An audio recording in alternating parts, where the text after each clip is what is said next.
नमस्कार दोस्तों, एक बार फिर स्वागत है आपका आपके अपने चैनल साइंस ग्रुप बलवंत पे। और आज हम पढ़ने वाले हैं फीमेल रिप्रोडक्टिव सिस्टम यानी मादा प्रजनन तंत्र।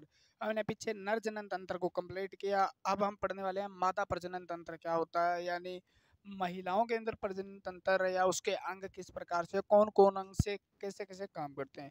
जैसे आपने सुना होगा, जैसे यूट्रस से आपने बच्चादानी या गर्भाशय के बारे में सुना होगा, आपने अंडाशय ओवरी के बारे में, फ्लोपियन ट्यूब के बारे में सुना होगा, वेजाइना योनि वगैरह के बारे में सुना होगा, सर्विक्स से, क्लाइटोरिस से, हाइमन। इन चीज़ों के बारे में अच्छे से डिस्कस करेंगे। किस प्रकार से बच्चा एक डेवलप होता है, माँ के पेट के अंदर कैसे कैसे कौन कौन से अंग पहले डेवलप होते हैं, और किस किस प्रकार से, जैसे प्रेगनेंसी पीरियड क्या होता है, मेंस्ट्रुअल साइकिल, मेंसेस, ब्लीडिंग किस प्रकार से होती है, मेनोपॉज, मेनार्की क्या है, एक एक चीज़ को अच्छे से डिस्कस करने वाले हैं हम। ठीक है ना। तो पढ़ते रहिएगा, साथ बने रहिएगा। एक एक चीज़ को अच्छे से समझाने का मेरा काम है, एक एक चीज़ को अच्छे से समझा के जाऊंगा भाई। ठीक है। तो शुरुआत करते हैं हम। फीमेल रिप्रोडक्टिव सिस्टम, मेल के अंदर हमने जैसे पढ़ा, पीछे वाले लेक्चर हमने कंप्लीट किए, उसके अंदर हमने किस किस प्रकार से क्या क्या होता है, टेस्टिस क्या है, शुक्राणु क्या है, सीमन क्या है, इन चीज़ों के बारे में हमने डिस्कस किया था। ठीक है ना, अच्छे से, बहुत प्यार से। और अब हम डिस्कस करने वाले हैं फीमेल रिप्रोडक्टिव सिस्टम यानी मादा प्रजनन तंत्र का। तो हमारा आता है फीमेल रिप्रोडक्टिव, और आपके लिए पेपर के हिसाब से तो इम्पोर्टेंट है ही है, लेकिन आपकी लाइफ से जुड़ा हुआ चैप्टर है, तो ये आपके लिए मोस्ट इम्पोर्टेंट है, मादा जनन तंत्र। ठीक है ना। कुछ वहम आपके दूर हो जाएंगे, कुछ आपको जो परेशानियां रहती है वो दूर हो जाएगी दिमाग से। फीमेल रिप्रोडक्टिव सिस्टम है मान लो। ठीक है। यानी मादा प्रजनन तंत्र, यानी वो तंत्र, यानी मादा के वो अंग जो जनन क्रिया में भाग लेते हैं, यानी रिप्रोडक्शन के अंदर वो जो किसी प्रकार से पार्टिसिपेट कर सकते हैं। तो आप कहते हो वो भाग लेते हैं ना, वो अंग जनन अंग कहलाते हैं। वो क्या कहलाते हैं? जनन अंग कहलाते हैं। और जनन अंगों से मिलकर एक तंत्र बनता है जिसको हम कहते हैं प्रजनन तंत्र, यानी जनन अंगों का तंत्र प्रजनन तंत्र, यानी मादा के जनन अंगों का तंत्र मादा प्रजनन तंत्र हो गया आपका, है ना। तो उन अंगों को दो तरीके से बांटा जा सकता है, यानी उनको दो भागों में बांट दिया अभी। एक तो प्राइमरी सेक्स ऑर्गन या प्राइमरी रिप्रोडक्टिव ऑर्गन, एक को क्या बोल दिया? Primary reproductive organ. ठीक है ना। समझना है तो बने रहिएगा, फालतू के बकवास करने के लिए हम आए नहीं है, ना यहाँ करेंगे फालतू। ठीक है, व्यू के चक्कर में। यानी प्राथमिक जनन अंग कहा जाता है इसको, प्राथमिक जनन अंग। और आपने लेक्चर देखे भी होंगे। ठीक है। अपना पढ़ाने का तरीका है सिंपल सा है, बिल्कुल साफ साफ शब्दों में, सरल सरल शब्दों में हम समझाते हैं। ठीक। फालतू न तो बोलते हैं न बात। सेकेंडरी रिप्रोडक्टिव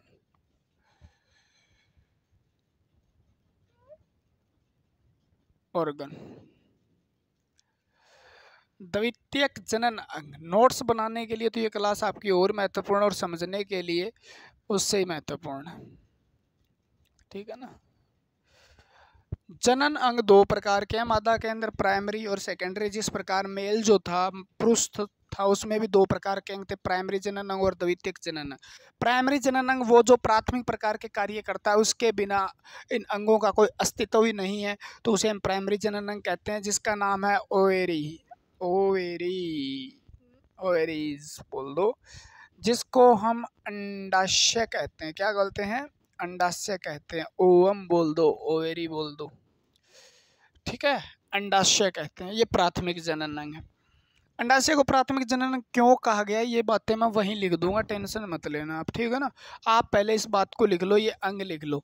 सेकेंडरी जनन अंग है जैसे फ्लोपियन ट्यूब, फ्लोपियन ट्यूब, इसका दूसरा नाम ओविडक्ट भी है।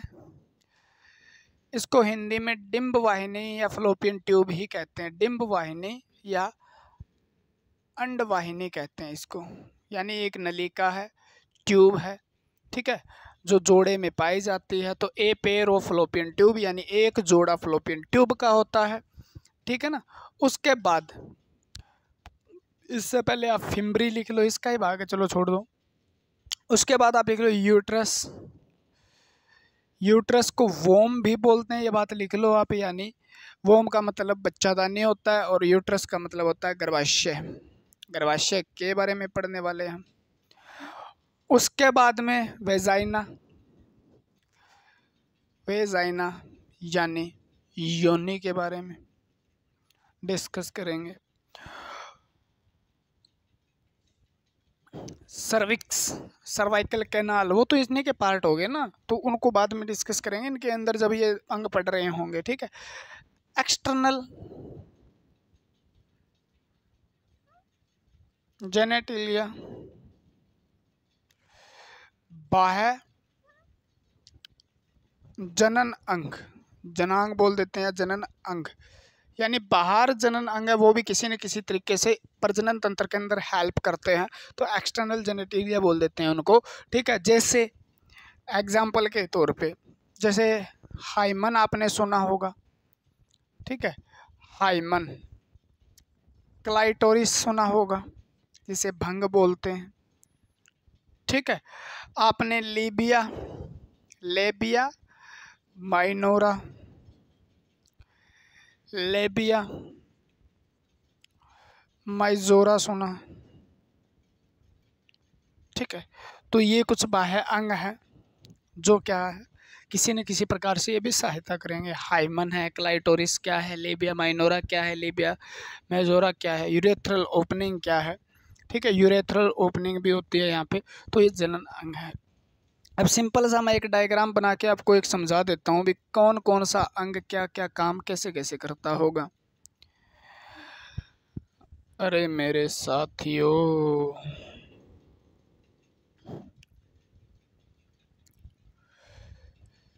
मेरे साथिया वे, मेरे बेलिया वे, क्या बात है। दिखाई दे रहा है क्या यहाँ तक?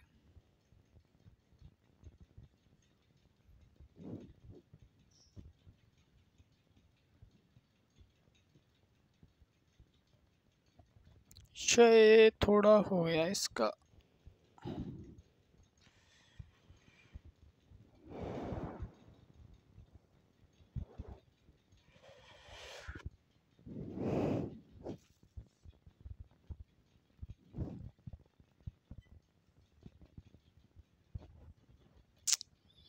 ये हो गया आपका।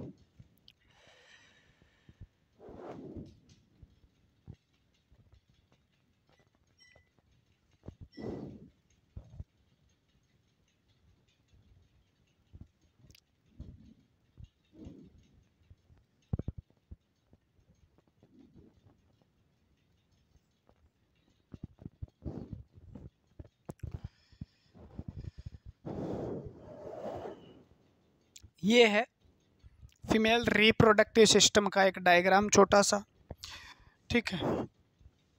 यहाँ से यहाँ से यहाँ से यहाँ से थोड़ा सा इससे बना लो।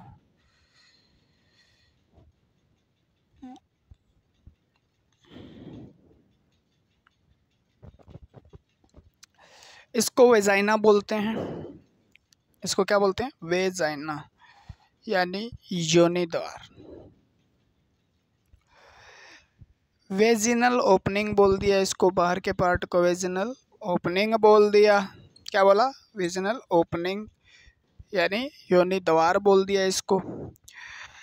इस भाग को हम बोलते हैं सर्विक्स। क्या बोलते हैं? सर्विक्स यानी सर्वाइकल कैनाल बोलते हैं इसको, ठीक है ना, सर्वाइकल कैनाल। क्या बोलेंगे? Cervical canal. इस भाग को, यहाँ कैनाल यानी एक पाइप सी होती है, मतलब 2.5 सेंटीमीटर की लगभग। ये पूरा का पूरा यूट्रस है यानी गर्भाशय है ये आपका। यहाँ से लेकर यहाँ तक ये दोनों फ्लोपियन ट्यूब हैं यानी डिंब वाहिनी है। ये भी क्या है, फ्लोपियन ट्यूब है।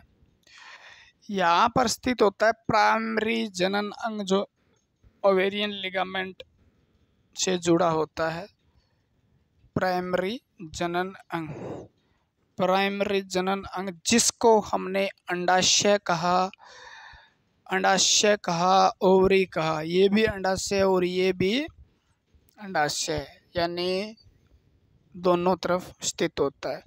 इस भाग को फिम्बरी बोलते हैं। इस भाग को क्या बोलते हैं, फिम्बरी बोलते हैं, झलरी। क्या बोलते हैं, झलरी। ठीक है। ऊपर वाले भाग को फंडस बोल देते हैं। अलग अलग जगह अलग अलग नाम दिया जाता है। अलग अलग मांसपेशियां इसमें पाई जाती है। ठीक है। मायोमेटेरियम, इंडोमेटेरियम, पेरीमेटेरियम। ठीक है। तो ये होता है आपका भाग किसका, मेल फीमेल रिप्रोडक्टिव सिस्टम। कौन कौन सा भाग है, देखो एक छोटा सा भाग बात बताता हूँ आपको। देखो ये अंडाशय, इससे एक अंडे का निर्माण होता है और अंडे के निर्माण होने के बाद ये फ्लोपियन ट्यूब में चला जाता है। अंडे का निर्माण होने के बाद 14वें दिन जो मासिक चक्र होता है उसके 14वें दिन कहाँ चला जाता है, फ्लोपियन ट्यूब में चला जाता है। फ्लोपियन ट्यूब में एम्पुला भाग में जाके ठहरता है 24 से 28 घंटे। कितने, 24 से 48 घंटे। ठीक है। जब यहाँ पे 48 घंटे ठहरेगा और यहाँ वेजिनल ओपनिंग के माध्यम से, मतलब जैसे फिनिश इसमें एजैकुलेशन करेगा तो सीमन से जो क्या है, स्पर्म जो होंगे यानी शुक्राणु जो होंगे वो यहाँ तक पहुँचेंगे, इसके साथ मिलेंगे। अंडे के साथ जब स्पर्म मिलेंगे तो फर्टिलाइजेशन, निषेचन होगा। निषेचन के 7वें दिन गर्भाशय के अंदर बच्चा आ जाता है, यानी जाइगोट जो होता है वो यहाँ पे आके अंदर वाली परत से चिपक जाता है। कभी इधर चिपक जाता है, कभी इधर चिपक जाता है, कभी इधर चिपक जाता है।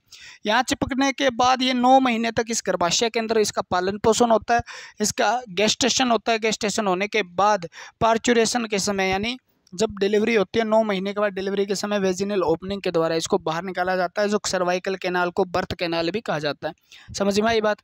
यानी यहाँ से अंडे का निर्माण होगा, वो यहाँ चला जाएगा, अंडा यहाँ जाके रुकेगा और अंडा रुकने के बाद यहाँ से स्पर्म आएंगे, यहाँ पर फर्टिलाइजेशन यानी निषेचन होगा और निषेचन होने के बाद बच्चा का भरण पोषण यहाँ होगा। यहाँ प्लेसेंटा बनेगा, एम्बिकल कॉर्ड बनेगी, क्रियोनिक लेयर बनेगी। तो वो चीज़ें आगे बच्चे का डेवलपमेंट किस किस प्रकार से होता है, फीटस भ्रूण जो होता है वो गर्भाशय में कैसे पलता फिरता है। ठीक है। वो चीज़ें हम पढ़ने वाले हैं।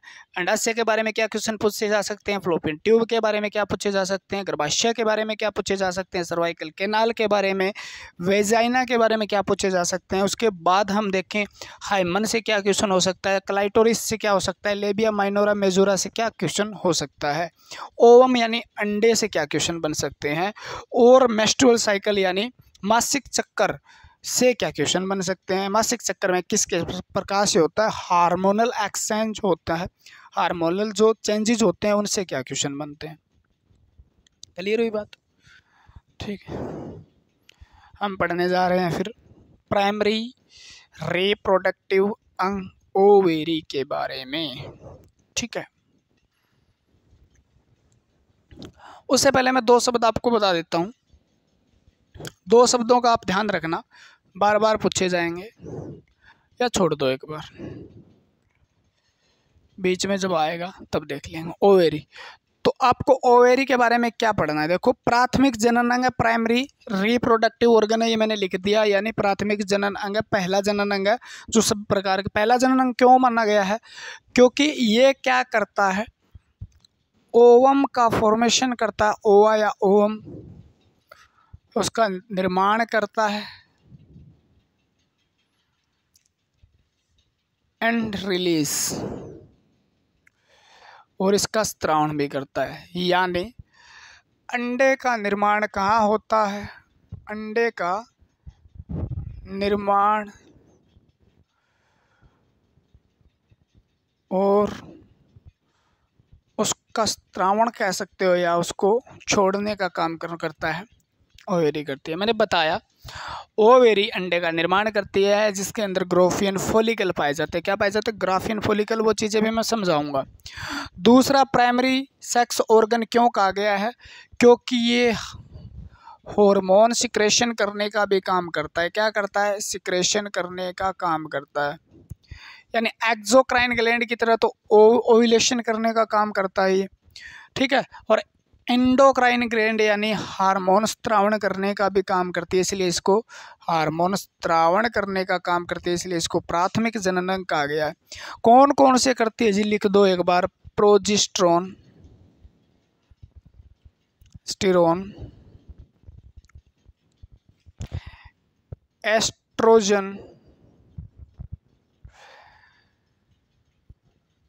Relaxin, progesterone, estrogen, relaxin. ठीक है, ये हार्मोन स्त्रावण करने का काम कौन करता है? ये करता है। ठीक है, एस्ट्रोजन हार्मोन वही भूमिका निभाता है जो पुरुष के अंदर टेस्टोस्टेरोन हार्मोन निभाता है। ये स्टेरॉइड हार्मोन होते हैं। ठीक है, एस्ट्रोजन हार्मोन सेम भूमिका निभाता है टेस्टोस्टेरोन की तरह। जैसे पुरुष को पुरुष बनाने में या पुरुष के जितने भी लक्षण पुरुष दिखाने की उसको कोशिश करते हैं या होते हैं, मूंछ दाढ़ी आना, उसकी चेस्ट जो उसका ब्रॉड होना, उसके बाद उसके मसल्स का ज़्यादा वो होना, ज़्यादा मजबूत होना महिलाओं की तुलना में, महिलाओं की त्वचा जो सॉफ्ट होती है पुरुषों की तुलना में, तो उसका कारण क्या रहता होगा ये बताएंगे। आवाज़ का भारी होना, तो पुरुष के लक्षण जितने भी हैं जो आपको दिखाई देते हैं यानी प्यूबर्टी यौवन अवस्था के समय, वो सेम के सेम एस्ट्रोजन हार्मोन महिलाओं में महिला होने के लक्षण दिखाता है। जैसे आपको जी प्यूबर्टी, मैं एक शब्द लिख देता हूँ, ये ज़रूरी है आपके लिए। प्यूबर्टी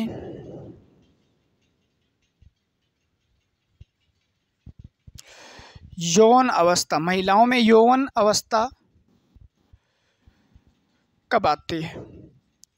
तो महिला लास्ट 13 साल या 14वें साल के एंड तक क्या हो जाती है, उसके अंदर यौवन अवस्था आ जाती है, प्यूबर्टी आ जाती है। तो 8 से 13 साल आजकल तो मतलब जल्दी आने लगी है, क्योंकि खान पान का चक्कर होने के कारण, हार्मोनल चेंजेस के कारण मतलब लड़की जल्दी यौवन अवस्था में पहुंच जाती है।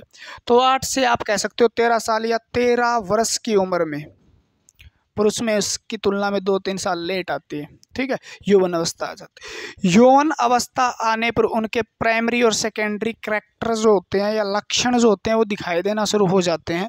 तो यौवन अवस्था और यौवन अवस्था शुरू होने का पहला सबसे इम्पोर्टेंट लक्षण जो महिला का है वो दिखाई देता है फर्स्ट मेंसेस कह सकते हो या फर्स्ट मेंस्ट्रुअल साइकिल से।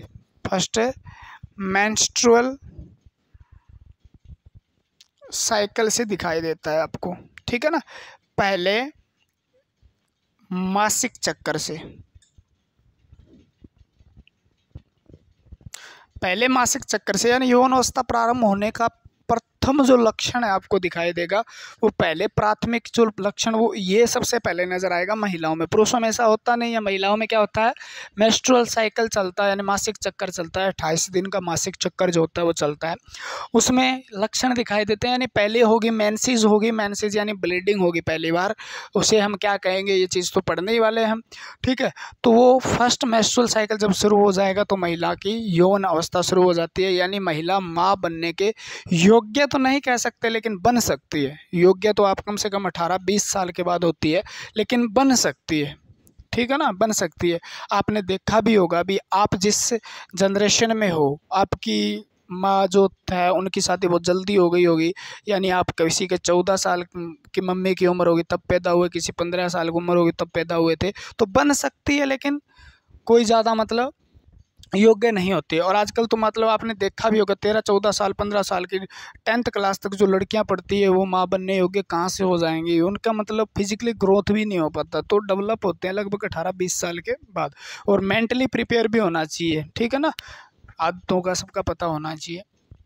तो फर्स्ट मेंस्ट्रुअल साइकिल जो होता है पहले मासिक चक्कर से पता चल जाता है। उसके बाद सेकेंडरी प्राइमरी का और भी होते हैं, जैसे आवाज़ हाई पिच वाली आवाज़ हो जाए, पतली पूरी पतली आवाज़ हो जाती है, और भी पतली आवाज़ हो जाती है। उसके बाद ब्रेस्ट जो होते हैं उनका डेवलपमेंट हो जाता है। मेमरी ग्लैंड जो होती है यानी स्तन ग्रंथियों का विकास हो जाता है, वहाँ से भी पता चलता है भी यौवन अवस्था शुरू हो गई है। उसके बाद पबिक जो मसल्स है यानी जो पबिक मसल होती है वो भी क्या हो जाती है, ज़्यादा डेवलप होना शुरू हो जाती है। यानी ये चीज़ें आपको देखने को मिलती हैं, जैसे अंडर आर्म हेयर हो गया, पबिक हेयर हो गए, बालों का उगना, मतलब आप कह सकते हो हाथ के नीचे बालों का उगना, उसके बाद जनन अंगों पे बालों का उगना, ये क्या है, लक्षण है कुछ जो यौन अवस्था को दर्शाते हैं, जो आपको लिखने की ज़रूरत नहीं है, ठीक है ना। तो और प्राथमिक जैसे एक तो ये हो गया, उसके बाद ओव्यूलेशन होना शुरू हो जाता है आपका, यानी अंडो उत्सर्जन होना शुरू हो जाता है, अंडो उत्सर्जन होना, अंडे का स्त्रावण होना, उत्सर्जन होना शुरू हो जाता है, ओव्यूलेशन भी होना शुरू हो जाता है, ठीक है। तो अब यहाँ से देखो यौवन अवस्था किस वर्ष में आती है, ये है, मैंने बताया वो चीज़ें आप लिखने की ज़रूरत नहीं है, सब ने रट रखी होगी, है ना, सब ने रट्टा मार रखा होगा। फर्स्ट मेंस्ट्रुअल साइकिल को क्या कहते हैं, ठीक है। कहाँ लिखूँ मैं इस चीज़ को, यहाँ पे पॉज करो एक बार, इस चीज़ को हम करते हैं, ये तो उतार लिया होगा, देखो मेंस्ट्रुअल साइकिल क्या होता है पहले इसको समझ लेते हैं, क्योंकि वहाँ पे दिक्कत आएगी। मेंस्ट्रुअल साइकिल क्या होता है, मासिक चक्कर क्या होता है, समझते हैं ज़्यादा लिखते हैं कम। मासिक चक्कर क्या होता है, ये पहले बात तो कितने दिन का होता है, 28 दिन का होता है। कितने दिन का होता है महिलाओं में, नॉर्मली अप्रोक्सीमेट की बात करें तो 28 दिन का होता है, 42 का भी हो सकता है, किसी में कम का भी हो सकता है, लेकिन ज़्यादा के होने के चांसेस ज़्यादा रहते हैं। 28 दिन वो 28 दिन होते हैं जिसके अंदर क्या होता है, मेंस्ट्रुअल साइकिल वो होता है जिसके अंदर महिला एक मतलब अपना ओवम जो होता है ना, यानी अंडा जो होता है, ओवेरी से एक अंडे का निर्माण होगा, ओवम जो होगा उसके लिए प्रेग्नेंट होने के लिए तैयार होती है, उसे हम मेंस्ट्रुअल साइकिल कहते हैं। यानी 28 दिन में एक ओवम जो उसका निर्माण होता है, 28 से 29 दिन के अंदर, 28 से 29 दिन में किसका निर्माण होता है, एक अंडे का निर्माण होता है। उस दिन को हम क्या बोलते हैं, मेंस्ट्रुअल साइकिल, जिसके अंदर कुछ चेंज भी होते हैं, जैसे ओवेरियन चेंजेज या आप कहते हो यूट्रस चेंजेज जो होते हैं, यानी गर्भाशय के अंदर जो चेंज आता है उसको भी काउंट किया जाता है, और उसके अंदर अंडाशय में जो चेंज आता है वो भी, यानी बदलाव जो होते हैं उनको काउंट करके क्या किया जाता है, उसको इकट्ठा किया जाता है। मेंस्ट्रुअल साइकिल है, जैसे उसके अंदर ब्लीडिंग भी होगी, ठीक है, तो वो कितने दिन का, 28 दिन। मानना मेंस्ट्रुअल साइकिल का मतलब क्या, मासिक चक्कर का मतलब है 28 दिन किसको तैयार होने में लगते हैं, मैच्योर होने के लगते हैं, एग को, ओवम को, ठीक है ना, एग को मैच्योर होने में लगते हैं, उसे मेंस्ट्रुअल साइकिल कहा जाता है 28 दिन का। यानी जब पहला मेंस्ट्रुअल साइकिल शुरू होता है, फर्स्ट मेंस्ट्रुअल साइकिल को क्या कहा जाता है, क्वेश्चन पूछा जाता है, पहले मेंस्ट्रुअल साइकिल को क्या कहा जाता है, और लास्ट को क्या कहा जाता है, लास्ट मेंस्ट्रुअल साइकिल को क्या कहा, यानी पहला जब 13 से 14 वर्ष की उम्र में स्टार्ट होता है तो उसको बोलते हैं मेनार्की। क्या बोलते हैं, मेनार्की। क्या बोलते हैं, रजो दर्शन, रजो दर्शन, ठीक है। दूसरा जो लास्ट का होता है, लगभग 55 साल की उम्र तक, 55 वर्ष तक ये क्या हो जाता है, लास्ट होता है। उसके बाद मेंस्ट्रुअल साइकिल बंद हो जाता है, ओवम जो होते हैं वो ख़त्म हो जाते हैं, ठीक है, ओवेरी ओवम जो होते हैं उनको ख़त्म कर देती है, तो उसको क्या कहा जाता है, तो मेनोपोज कहा जाता है। क्या कहा जाता है, मेनोपोज कहा जाता है उसको, यानी रजो निवृत्ति कहा जाता है, रजो निवृत्ति कहा जाता है उसको, रजो निवृत्ति, रजो निवृत्ति, यानी लास्ट के मेनोपोज, लास्ट का मेंस्ट्रुअल साइकिल है उसको क्या बोलेंगे, रजो निवृत्ति बोलेंगे, पहले को मेनार्की बोलेंगे। कितने दिन का होता है, 28 दिन का होता है। कितने दिन का होता है, 28 दिन का होता है। एक बात तो ये याद रखना, 28 दिन में पहले जो 1 से 5 दिन होता है उसमें क्या होता है, मेंसेस होती है, जिसको हम ब्लीडिंग बोलते हैं, ब्लीडिंग होती है, मेंसेस होती है, ठीक है, एंडोमेटेरियम के टूटने से होती है ब्लीडिंग। उसके बाद इनको 3 फेज के अंदर बांटा जा सकता है, जिसको याद करने की आपको ज़रूरत नहीं है, ठीक है। तो पहले कितने दिन ब्लीडिंग होती है, 1 से 5 दिन, किसी को 7 दिन होती है, किसी को 3 दिन होती है, किसी को 2 दिन या 3 दिन, वो अपनी सेहत के हिसाब से होती है। तो ब्लीडिंग को मेंसेस बोल देते हैं। क्या बोल देते हैं, मेंसेस बोल देते हैं, ठीक है। तो वो ब्लीडिंग कब है, शुरू के अंदर होती है इस मेंस्ट्रुअल साइकिल में, 1 से 5 दिन, और 28 दिन का मेंस्ट्रुअल साइकिल होता है। इसमें मैं बताऊँगा भी 28वें कौन से दिन महिला के प्रेग्नेंट होने के चांसेस बहुत ज़्यादा रहते हैं। 28 के कौन से दिन, यानी ब्लीडिंग के कितने दिन बाद आपके प्रेग्नेंट होने के ज़्यादा चांसेस रहते हैं। तो दो बातें ये याद करना, ये समझने के लिए ज़रूरी थी, क्योंकि वहाँ पे मैं लिखूंगा मेंस्ट्रुअल साइकिल के 14वें दिन ओव्यूलेशन होता है, आपको पता ही नहीं होगा मेंस्ट्रुअल साइकिल क्या है, तो थोड़ा सा ध्यान रखना। ठीक है, हो जाएगा क्लियर। अब देखो,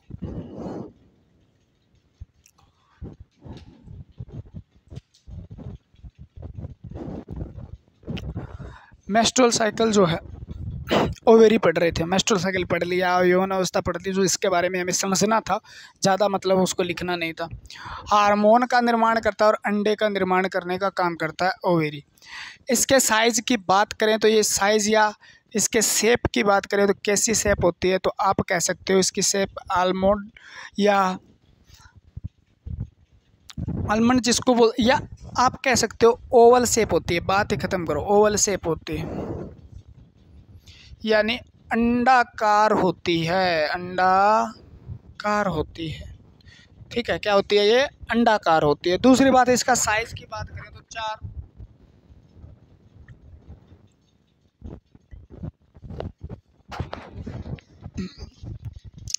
इसकी साइज की बात करें तो इसका साइज कितना होता है, तो इसका साइज होता है 432, सेम लिख लो, 432 सेंटीमीटर। ठीक है, जिस प्रकार से टेस्टीज का साइज होता है उसके अप्रोक्सीमेट ये होता है, लगभग नियर का ही होता है। जैसे कहाँ 321 लिख लो चाहे, ठीक है, एनसीईआरटी वाला लिखा देता हूँ आपको, 321 सेंटीमीटर। 3 सेंटीमीटर लंबी होती है, 2 सेंटीमीटर वाइड यानी चौड़ी होती है, और ब्रॉड यानी सेंटीमीटर लंबी चौड़ी ऊंची होती है ना। ये इसका साइज हो गया, इसका आकार हो गया। काम क्या करती है ये, अंडे का निर्माण करती है और उसका स्त्रावण करती है, उसका उत्सर्जन करती है। ठीक है, हार्मोन सिक्रेशन करती है, प्रोजेस्टेरोन, एस्ट्रोजन, रिलैक्सेशन। ठीक है, हार्मोन जो होते हैं बहुत इंपॉर्टेंट भूमिका निभाते हैं। एस्ट्रोजन सारे की सारी भूमिका निभाता है महिलाओं के अंदर, जैसे ब्रेस्ट जो हो गए, स्तन ग्रंथियों का विकास करवाना, जनन अंगों का विकास करवाना। ठीक है ना, जनन अंगों का विकास करवाना, मेंस्ट्रुअल साइकिल को मतलब क्या करना, कंट्रोल करना, इस चीज़ें सारी की सारी एस्ट्रोजन हार्मोन करता है। बाकी हार्मोन मैं पढ़ाऊंगा ग्रंथियों के अंदर, ठीक है ना। तो ये बात तो हो गई इसकी। इसकी लोकेशन कहाँ होती है, located lower abdominal cavity between urinary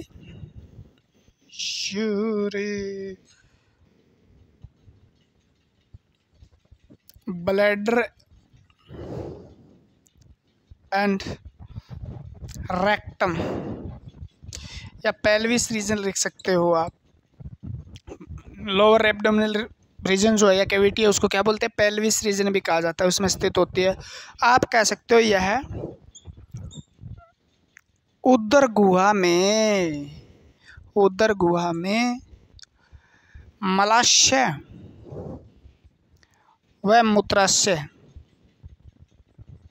मलाशय और मूत्राशय के बीच स्थित होती है। अरे कहाँ यूट्रस का लिखा दिया गया,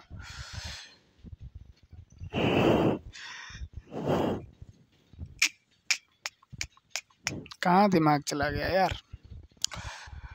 located in lower abdominal cavity beside uterus, यानी उदर गुहा में गर्भाशय के दोनों तरफ स्थित होती है, गर्भाशय के दोनों तरफ स्थित होती है, लिख लें। मैंने बनाया था, ये तो गर्भाशय था। गर्भाशय की एक ओवेरी इधर बनाई थी, एक इधर बनाई थी, ठीक है। तो ओवेरी दोनों तरफ स्थित होती है। इसका काम क्या होता है? ये काम होता है, ठीक है। इसका निर्माण किस किस प्रकार से होता है?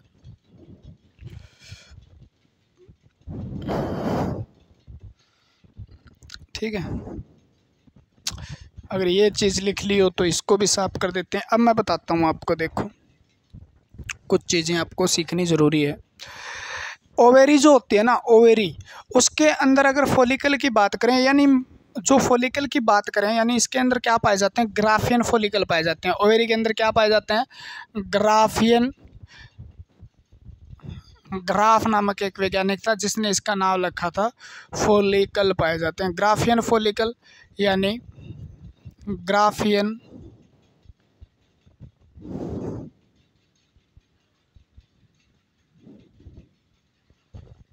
फॉलिकल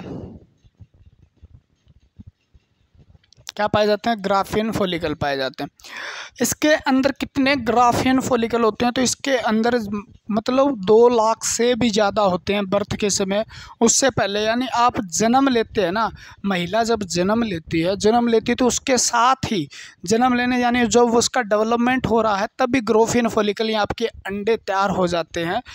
वो मैच्योर नहीं होते, वो अरेस्ट हो जाते हैं। मतलब आपके जब आप कहते हो, जब आप कोशिका विभाजन पढ़ते हो, मान लो उसके अंदर आप पढ़ते हो भी कौन सा? सूत्री विभाजन, असूत्री विभाजन, अर्धसूत्री विभाजन, मियोसिस, जिसके अंदर आप पढ़ते हो मियोसिस 1 के अंदर आके वो क्या हो जाते हैं? अरेस्ट हो जाते हैं, वहाँ पे जाके रुक जाते हैं। उसके बाद जब उसका क्या होता है? बर्थ होता है, तो वो मियोसिस 2 पूरा करते हैं। और उसके अंदर कुछ पूरा करने के बाद मतलब क्या होता है? वो एक अंडे का मैच्योर होता है। तो आप कह सकते हो ग्राफियन फॉलिकल यानी जो अंडाशय था उसके अंदर पहले ही कोशिका थी जो किसका निर्माण करने वाली थी? किसका निर्माण करने वाली थी? जो अंडे का निर्माण करने वाली थी, यानी ग्राफियन फॉलिकल का निर्माण करने वाली थी। ग्राफियन फॉलिकल उसे बोला जाता है जो अंडे का निर्माण करेगा।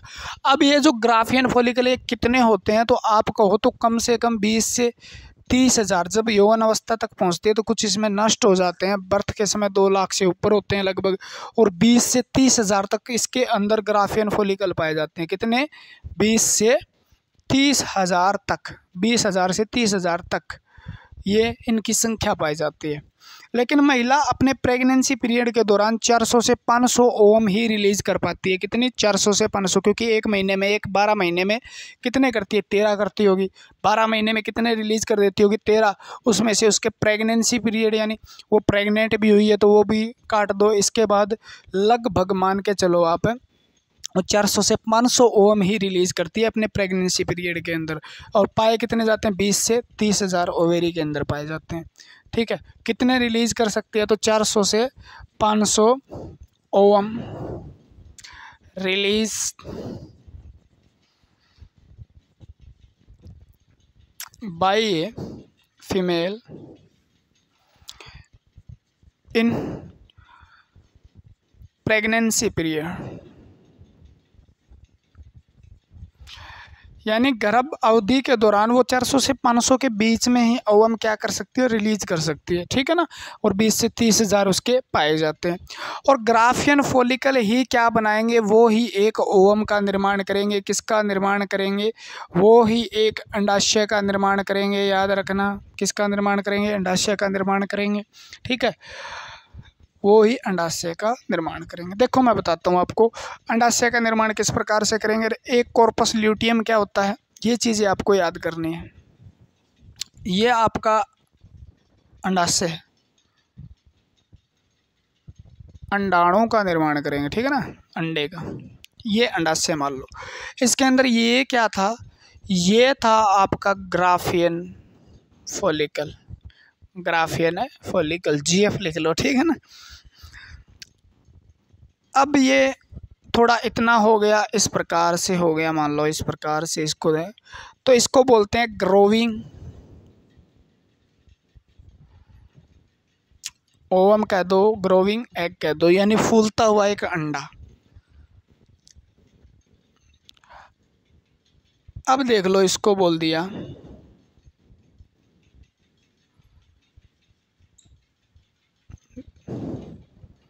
ये भी क्या हो गया, ग्रोविंग ओवम हो गया। अब तक फला फूला नहीं है। अब यहाँ पे जाके ये बीच में चला जाता है अंडा, और ये हो गया आपका पूरा थोड़ा बड़ा, तो इसको बोल देंगे मैच्योर ओवम यानी मैच्योर परिपक्व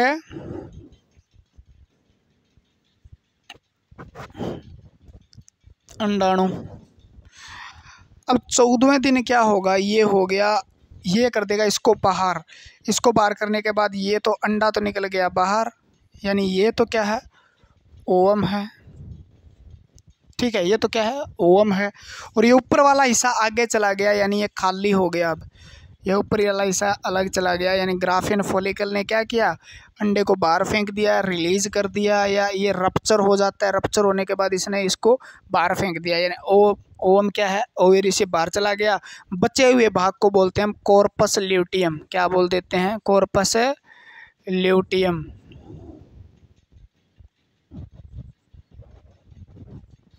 कॉर्पस ल्यूटियम पीले रंग का भाग है।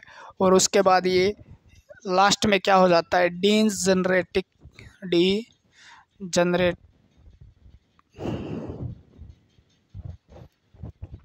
Corpus luteum.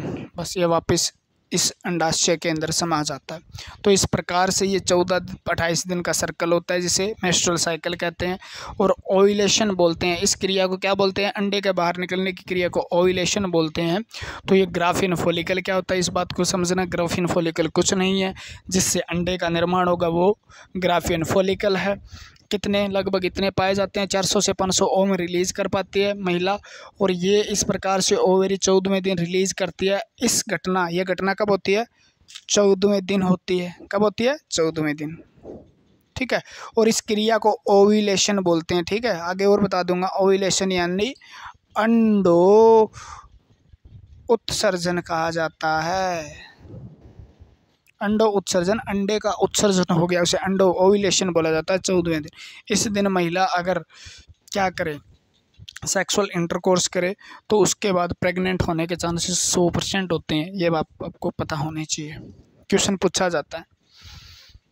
ठीक है, तो ग्राफिन फॉलिकल के बारे में पढ़ लिया हमने, ओवेरीज के बारे में पढ़ लिया। क्या है, ओवम के बारे में 4 बातें बता देता हूँ। ठीक है ना, ओवम क्या है,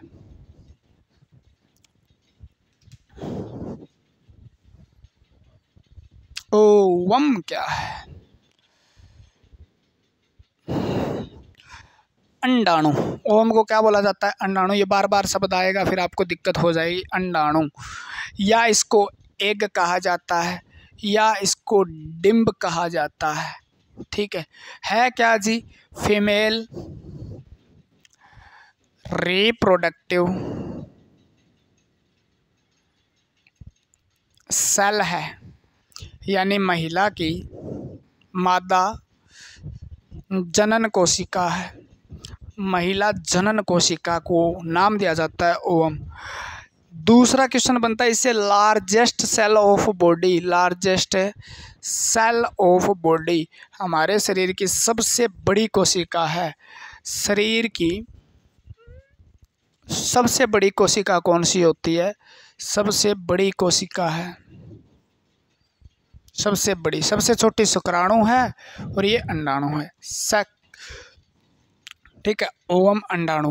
क्या बोला, फीमेल रिप्रोडक्टिव, या फीमेल गैमेट भी बोलते हैं इसको। क्या बोलेंगे, फीमेल गैमेट भी कहा जाता है इसको, यानी मादा युग्मक कहा जाता है। याद रखना, यहाँ से क्वेश्चन आ जाता है। मादा युग्मक को क्या कहा जाता है, ओवम अंडाणु कहा जाता है, या सिंगल फॉर्म में ओवा कह दिया जाता है। ठीक है ना, ओवा, ओवम, अंडाणु, डिम्ब, एग। ठीक है, फीमेल गैमेट भी कह दिया जाता है। कैसा सेल है जी, ये गोलाकार होता है, हैप्लॉइड होता है, शेप में गोलाकार होता है। अंडाणु इसलिए कहा अंडे जैसा होता है, तो हैप्लॉइड होता है। अगुणित कोशिका होती है। कैसी होती है ये, हैप्लॉइड होती है, जिसके अंदर 23 गुणसूत्र पाए जाते हैं। जोड़े में गुणसूत्र नहीं पाए जाते, जोड़े में गुणसूत्र नहीं पाए जाते, केवल 23 गुणसूत्र पाए जाते हैं। बाकी कोशिकाओं में 23 जोड़े गुणसूत्र पाए जाते हैं, लेकिन इसके अंदर 23 क्रोमोसोम होते हैं। नंबर के अंदर संख्या ही 23 है इसकी। ठीक है ना, अगुणित कोशिका होती है। क्या होती है, अगुणित कोशिका होती है। निर्माण किसके द्वारा होता है जी? इसका निर्माण होता है जी अंडाशय द्वारा, इसका निर्माण होता है, अंडाशय द्वारा इसका निर्माण होता है, अंडाशय द्वारा निर्माण होता है, ठीक है ना। अंडाशय द्वारा निर्माण होता है, गोलाकार होता है, 23 गुणसूत्र पाए जाते हैं। कितने गुणसूत्र पाए जाते हैं? मादा युग्मक कहा जाता है, शरीर की सबसे बड़ी कोशिका है, महिला जनन कोशिका है, डिम ये, ठीक है। बच्चे का निर्माण जो होगा वो एग इससे और स्पर्म से मिलके ही होगा। किससे? स्पर्म और ओवम से मिलके होगा, जिसे हम फर्टिलाइजेशन कहेंगे, वो आगे कहेंगे क्योंकि अब तो कहने का मूड नहीं है, ठीक है ना। कब कहने वाले हम? जब थोड़ा सा आपको अच्छे से कुछ चीज़ें समझ में आ जाएगी, ठीक है। तो ये ओवम है, निकल रहा है, ठीक है। ये बात आप लिखना चाहो तो लिख लो, चलो आगे लिखाएंगे, चलो लिख लो, चलो आगे लिखाएंगे, चलो लिख लो यार। ओव्यूलेशन, ये देखो ये शब्द यहाँ पे लिखा है ओव्यूलेशन। अंडो उत्सर्जन क्या होता है? तो आपको अंडे का या अंडाणु का अंडाशय से या अंडाणु का अंडाशय के द्वारा उत्सर्जन करना, उत्सर्जन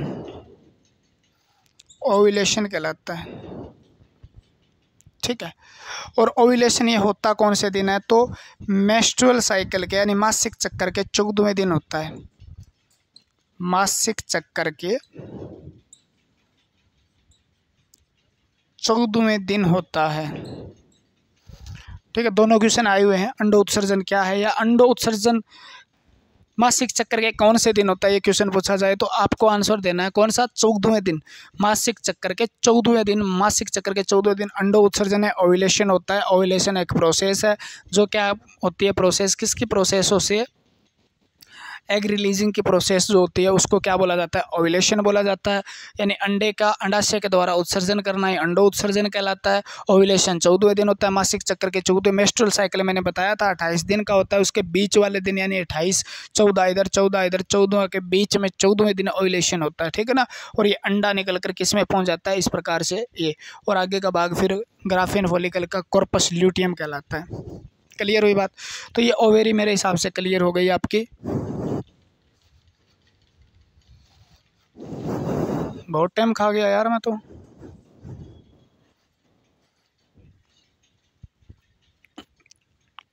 ठीक है, इतनी देर में तो आपका पूरा चैप्टर हो जाता है मेरे हिसाब से।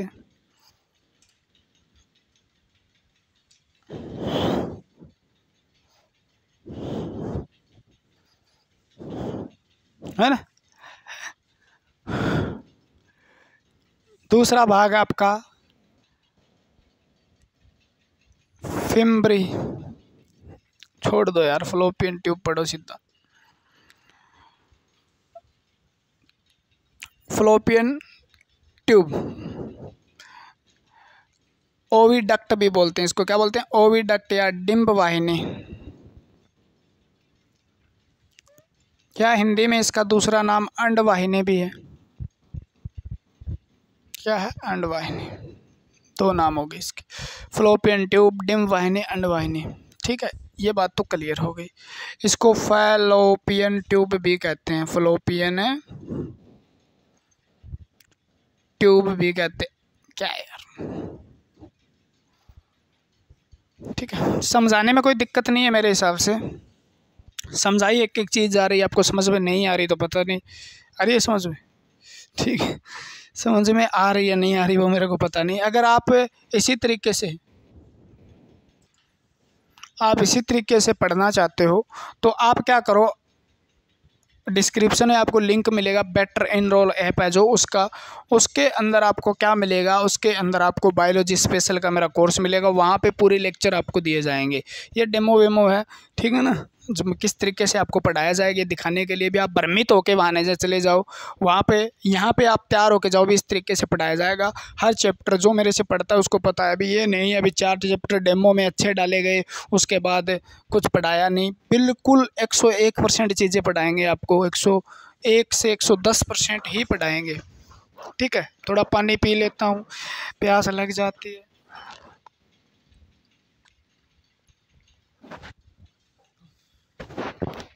तो वहाँ से आप कोर्स परचेज भी कर सकते हो। फ्लोपियन ट्यूब क्या है? एक नलिका है, जैसे ये नलिका, ये नलिका, ठीक है। जैसे मैंने ये बनाया था इस प्रकार से, ये मान लो गर्भाशय है, और इसके यहाँ से, इसके यहाँ से ये नलिका जा रही है, एक है ये नलिका,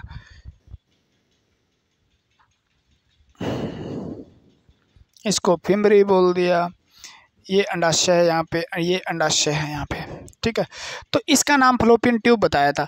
तो आप कहोगे जी एक इधर है एक इधर है, तो ये वन पेयर होता है इसका, एक जोड़े में पाई जाती है, जोड़े में एक जोड़ा। संख्या कितनी पूछे आपसे तो 2 होती है, संख्या 2 होती है। लंबाई पूछे, इसकी लेंथ पूछे तो लगभग 10 से 12 सेंटीमीटर इसकी लेंथ होती है। कितनी होती है? 10 से 12 सेंटीमीटर। इसका फंक्शन क्या है, इसका कार्य क्या है जी? तो ये कार्य क्या है, ये carry egg from ovaries to uterus, यानी अंडे को अंडाशय से, अंडे को अंडाशय से गर्भाशय तक पहुंचाता है, गर्भाशय तक पहुंचाने का काम करता है। अंडे को अंडाशय से गर्भाशय तक पहुंचाने का काम किसका? Fallopian tube. अंडा यहाँ से निकला, कुचुक कुचुक कुचुक कुचुक यहाँ पहुंचा, यहाँ से ये फ्लोपियन ट्यूब के माध्यम से यहाँ पहुंचता है। इधर से भी निकलता है तो ये इधर इधर इधर इधर इधर इधर जाके इधर जाता है ये, ठीक है ना। तो फ्लोपियन ट्यूब एक तो ये काम करती है, ठीक है। एक फर्टिलाइजेशन,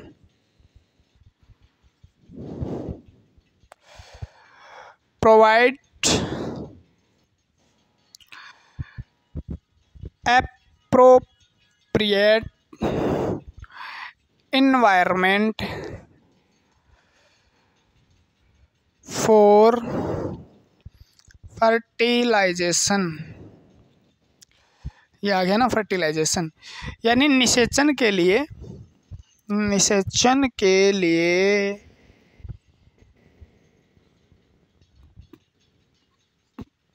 उपयुक्त उपयुक्त वातावरण सेट करती है।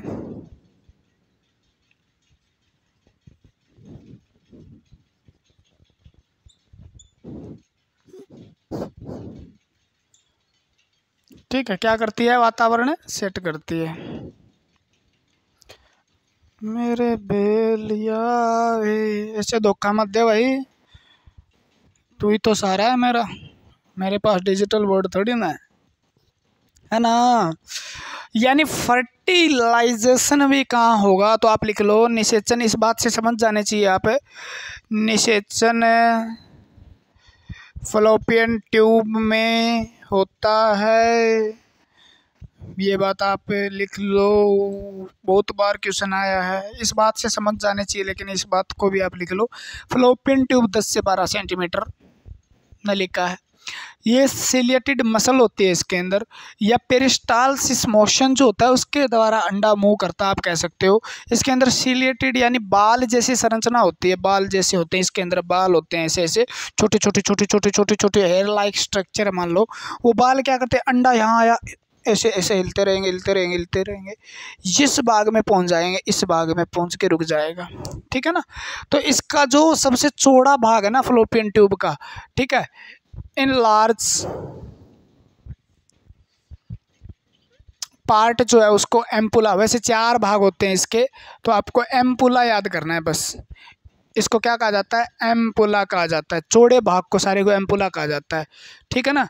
और ये एम्पुला है क्या, तो आप कह सकते हो साइट ऑफ ए फर्टिलाइजेशन, यानी निषेचन की जगह है, निषेचन का स्थान है। आपसे क्वेश्चन थोड़ा डीप पूछ ले, फ्लोपियन ट्यूब के किस भाग में, फ्लोपियन ट्यूब के किस भाग में निषेचन होता है, तो एम्पुला भाग में होता है। किस में होता है? एम्पुला भाग में। और एम्पुला भाग में लगभग ओवम यानी अंडाणु कितने 24 से 48 घंटे तक ठहरता है। 24 से 48 घंटे तक ठहरता है। यानी ओव्यूलेशन 14वें दिन हुआ, जैसे ओव्यूलेशन के बाद कहाँ आ जाता है एग? फ्लोपियन ट्यूब में। 48 घंटे तक, 24 से 48 घंटे तक एम्पुला के अंदर ठहरता है। अगर हो जाए फर्टिलाइजेशन, लेकिन निषेचन के बाद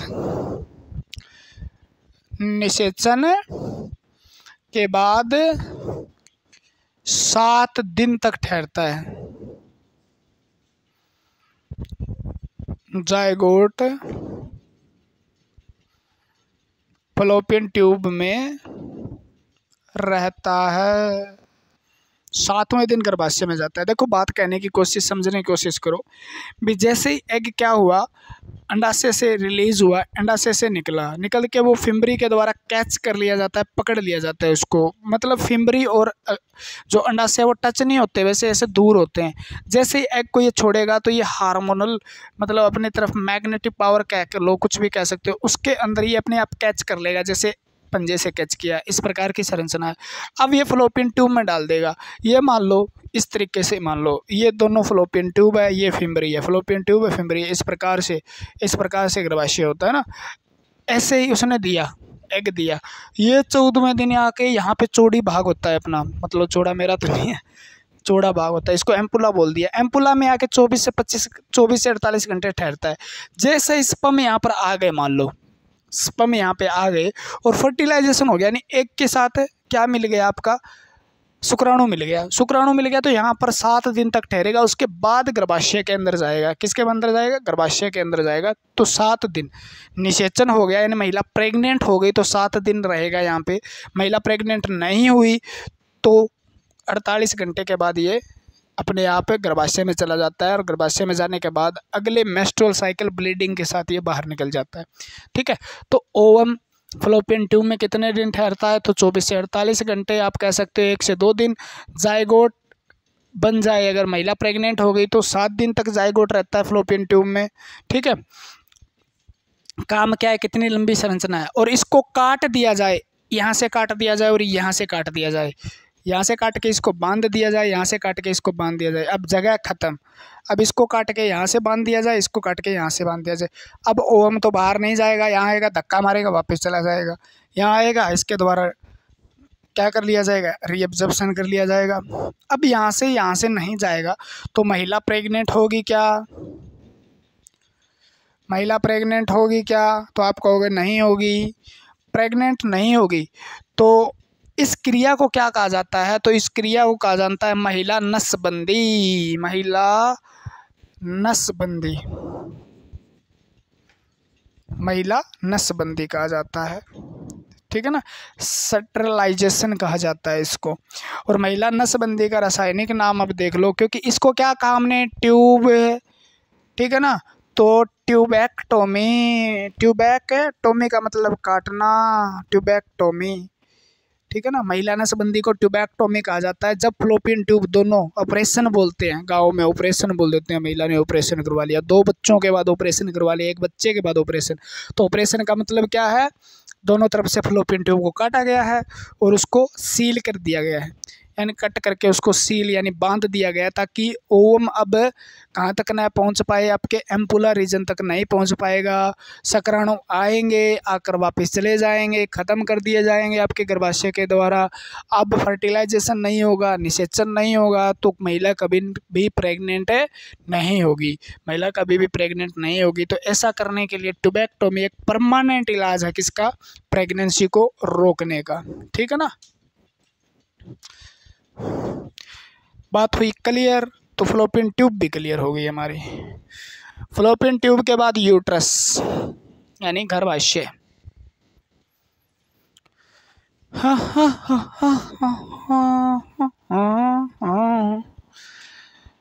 यानी गर्भाशय क्या है? गर्भाशय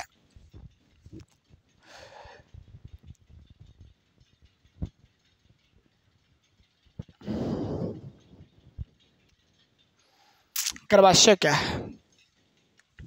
इसका दूसरा नाम वोम भी है। वोम यानी जिसको बच्चादानी कहा जाता है। वोम का मतलब बच्चादानी, यूट्रस का मतलब गर्भाशय होता है। ठीक है। इनवर्टेड पियर शेप की होती है, या आप कह सकते हो उल्टी नाशपाती के आकार की होती है। नाशपाती सुना होगा, नाशपाती, उल्टी नाशपाती के आकार की होती है। ठीक है। सेकेंडरी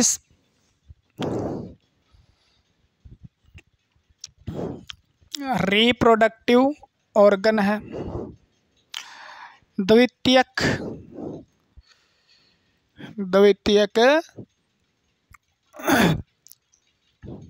जनन अंग है। दो बात क्लियर हो गई आपकी। आकार इसका 10 गुणा 6 गुणा 3 सेंटीमीटर के लगभग होता है। ठीक है। इसका साइज जो है वो कितना होता है, तो इतना होता है। ठीक है। और इसका वजन पूछे, अगर वेट पूछे, वेट तो पहली प्रेगनेंसी, बिफोर फर्स्ट प्रेगनेंसी, लगभग इसका होता है 50 से 100 ग्राम के बीच में। ठीक है ना। पहली प्रेगनेंसी से पहले इसका वजन होता है 50 से 100 ग्राम। उल्टी नाशपाती के आकार की होती है। ठीक है। द्वितीयक जनन अंग है उल्टी नाशपाती। इसका आकार 10 गुणा 6 गुणा 3 सेंटीमीटर साइज होता है। इसका वेट इतना होता है। ठीक है। और इसका फंक्शन क्या होता है, कार्य क्या होता है, यानी इसका कार्य क्या होता है। तो कार्य इसका होता है, एक तो receive zygote from Fallopian tube, यानी डिंब वाहिनी से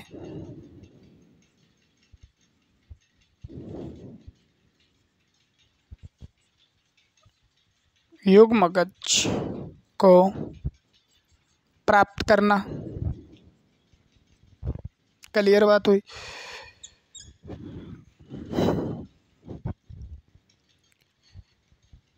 इंक तो है यार, फिर चल क्यों नहीं रहा।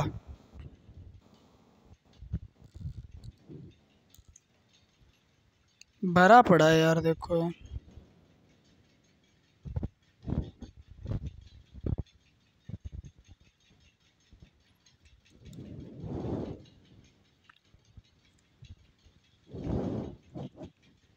डिम वाहिनी,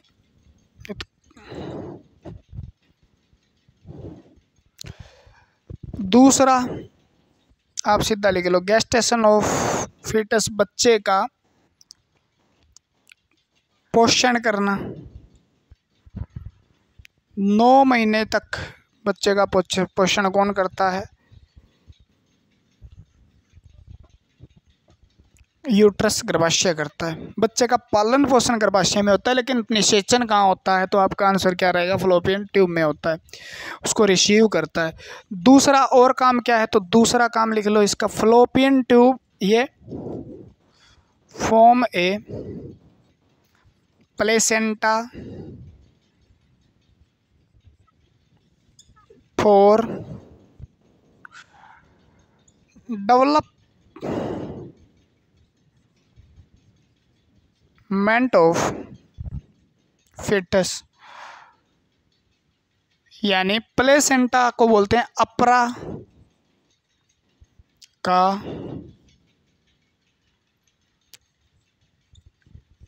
भ्रूण के विकास के लिए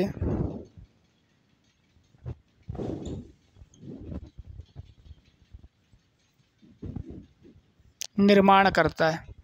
प्लेसेंटा का निर्माण करता है। एम्बिकल कॉर्ड वगैरह बनती है वो तो छोड़ो, यानी प्लेसेंटा का निर्माण करना भी किसका काम है, तो आप कहोगे जी इसका काम है।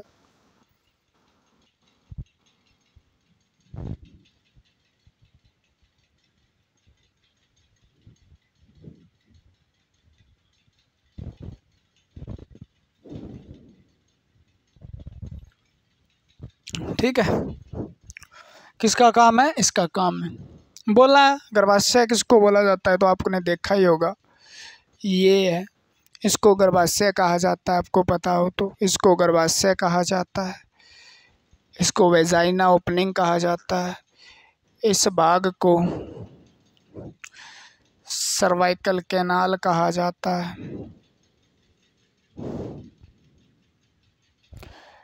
यहाँ से फ्लोपियन ट्यूब जुड़ी होती है।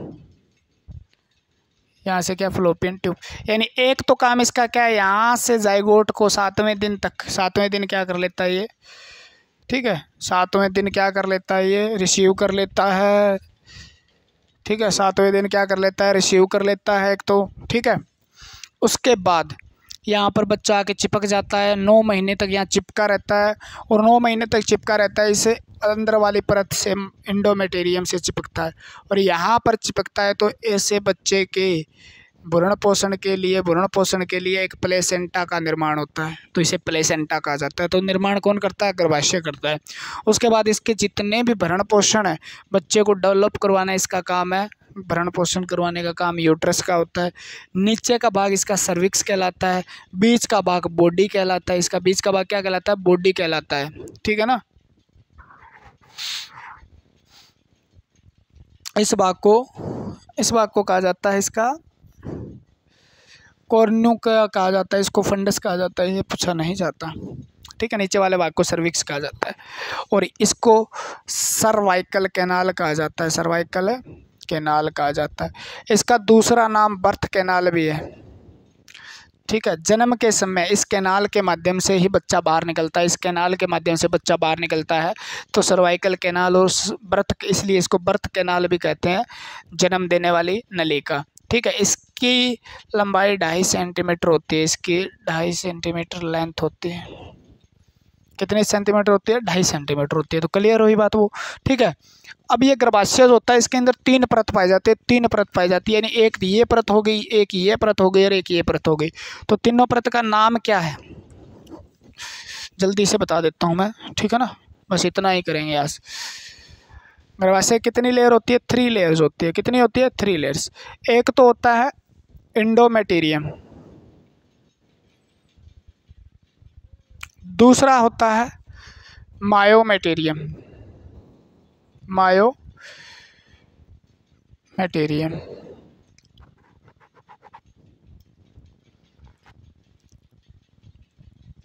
और तीसरी होती है पेरीमेटेरियम। यानी 3 परत होती है, एंडोमेटेरियम, मायोमेटेरियम और आज ये मार्कर भी काम नहीं कर रहा है यार, क्या चक्कर है पता नहीं। ठीक है, पेरीमेटेरियम सबसे अंदर की है, यानी इनर लेयर है, तो आपको आंतरिक परत है, अंदर की परत है।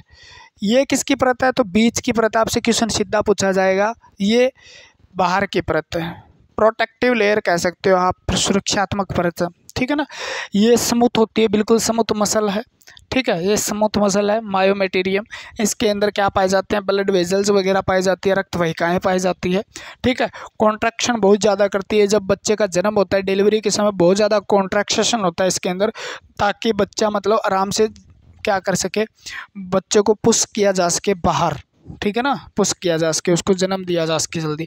पेरीमेटेरियम बाहर से इसको केमिकल रिएक्शन वगैरह से बचाने का काम करती है गर्भाशय को। ठीक है, एंडोमेटेरियम अंदर की परत होती है, जिसके अंदर बार बार अलग प्रकार के बदलाव आते हैं। आपसे क्वेश्चन पूछा जाए, मान लो एंडोमेटेरियम अंदर की परत है, कौन सी परत टूटने से, कौन सी परत का ब्रेक डाउन होता है जब ब्लीडिंग होती है, कौन सी परत टूटती है, यानी किस परत के टूटने से मतलब ब्लीडिंग होती है, खून आता है। ठीक है, यानी रक्त का स्त्रावण होता है मेंस्ट्रुअल साइकिल या मेंसेस के दौरान, या मेंसेस बोल देते हैं उसको। ठीक है, मेंसेस के दौरान खून आना किस मटेरियल, कौन सी परत से टूटने से होता है, एंडोमेटेरियम। यानी ब्लीडिंग जो है वो किस परत के टूटने से होती है, तो एंडोमेटेरियम टूटती है, तब आपको क्या होती है, मेंसेस के समय ब्लीडिंग होती है, तो एंडोमेटेरियम से होती है। ठीक है ना, क्लियर हुई बात। 3 परत पाई जाती है, एंडोमेटेरियम, मायोमेटेरियम, पेरीमेटेरियम। यहाँ से क्वेश्चन पूछा जाएगा मेटेरियम। ठीक है ना, तो ये क्वेश्चन आपको याद करना है। ये पूछ ले आपसे, यूट्रस कैसा अंग है, ओरिजिन कहाँ से हुआ है इसका। ठीक है, तो ओरिजिन इसका हुआ है मेसोडर्म से, याद रखना, मेसोडर्मल ऑर्गेनाई। यानी मेसोडर्म से हाँ उत्पन्न हुआ अंग है। किससे उत्पन्न हुआ है? मेसोडर्म से उत्पन्न हुआ अंग है, मेसोडर्मल ऑर्गन है। बच्चादानी होती क्या है, किस किस प्रकार से, इसके अंदर किस प्रकार बच्चे का पालन पोषण किस प्रकार से होगा वो लास्ट में करेंगे क्योंकि खिचड़ी हो जाएगी। बच्चा किस प्रकार से इसका सर बनेगा, किस प्रकार से इसकी धड़ बनेगी, किस प्रकार से इस टांगे बनेगी, कभी इसका हड्डी बनेगा, कब हड्डियाँ बनेंगी, ये चीज़ें हम पढ़ेंगे। ठीक है। नीचे का भाग सर्वाइकल कैनाल कहा जाता है। और जब डिलीवरी प्रेग्नेंट हो जाती है महिला तो ये क्या हो जाता है? बंद हो जाता है। क्या हो जाता है? ये बंद हो जाता है। बंद होने के बाद मतलब अंदर के एनवायरनमेंट पे बाहर के एनवायरनमेंट का कोई फ़र्क नहीं पड़े, तो इस प्रकार से बंद हो जाता है, लास्ट में खुलता है। ठीक है। तो प्रेगनेंसी के दौरान ये बंद हो जाता है, इसके अंदर बच्चा पलता रहता है। और एक बात, ये मतलब जितने सेंटीमीटर 10/3 का बताया था ना, ये 500 बार यानी 500 टाइम एक्सपेंड हो सकता है। Can be expand 500 times expand हो सकता है, यानी 500 गुणा फैल सकता है। 500 गुणा तक गर्भाशय फैल सकता है, यानी गुब्बारे की तरह ये फैल जाता है 500 बार तक। क्योंकि छोटा सा होता है, पहले तो 10 सेंटीमीटर का है, लेकिन बच्चा जब 9वें महीने तक पहुंचता है तो आपको पता है ये कितना एक्सपेंड हो जाता है, कितना बड़ा हो जाता है। तो 500 बार तक एक्सपेंड हो सकता है, यानी फैल सकता है, फूल सकता है। ठीक है ना, यानी फैल सकता है। क्लियर हुई बात? तो आज हमने जैसे पढ़ा फीमेल रिप्रोडक्टिव सिस्टम के अंदर बहुत अच्छी अच्छी बातें पढ़ने को मिली होगी, आपको समझने को मिली होगी। अगर आपको समझ में आई है तो आप इस वीडियो को लाइक कर दीजिए, सब्सक्राइब शेयर कर दीजिएगा और ज़्यादा से ज़्यादा आप कमेंट करके बताइएगा कैसा लगा आपको। आज के लिए इतना ही। जय हिंद, जय भारत। मिलते हैं।